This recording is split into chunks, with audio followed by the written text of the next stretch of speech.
Laptop की motherboard पर क्या क्या होता है वो हम देखेंगे, जो कि बेसिक है। लैपटॉप सीखने के लिए क्या है, ये बेसिक है।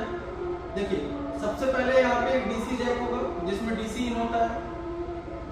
उसके बाद हमारे यूएसबी पोर्ट होंगे, यहाँ पे देख रहे हैं यूएसबी 2.0, 2.0, 3.0, HDMI और लैन पोर्ट और हेडफोन और माइक का, और बीजीए पोर्ट ओल्ड मॉडल के लैपटॉप में होते थे, ठीक है ना।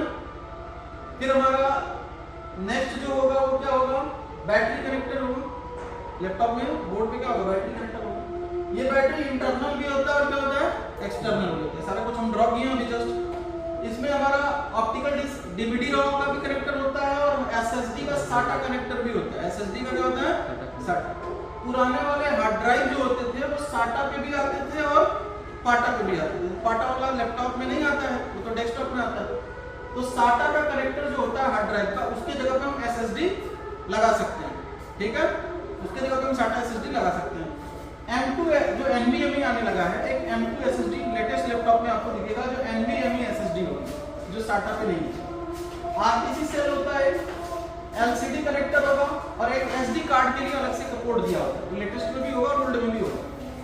रैम कनेक्टर और वाईफाई कनेक्टर होता है। रैम में हमारा DDR2, DDR3, DDR4, DDR5 तक के रैम आ चुके हैं, वो अलग से हम समझेंगे। CPU के अंदर इनबिल्ट ग्राफिक भी होता है और एक्सटर्नल ग्राफिक भी होता है बोर्ड में, जो एनवीडिया और ATI चिप के द्वारा लगा होता है। उसके बगल में फ्लैश मेमोरी होती है, ठीक है। रैम में हमारा इंटरनल भी हो सकता है और एक्सटर्नल भी हो सकता है। इसके बगल में फ्लैश मेमोरी लगा देंगे, जैसे ये फ्लैश मेमोरी है वैसे CPU के बगल में लगी रहेगी, तो रैम बोर्ड में नहीं दिखेगा।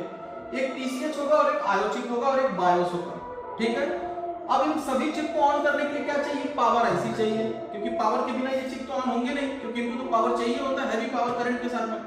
तो यहाँ पे जो 8 से 10 पावर IC की जरूरत पड़ती है और उन्हीं का क्या बनता है, पावर सीक्वेंस। उन्हीं का क्या बनता है, पावर सीक्वेंस। उसी सीक्वेंस को हम सीखते हैं कि पहले कौन सी IC को ऑन होना चाहिए, उसके बाद कौन होगा, उसके बाद कौन होगा, धीरे धीरे धीरे धीरे पूरा सीक्वेंस बनेगा, तब जाके डिस्प्ले आउट करेगा ये CPU, ठीक है ना।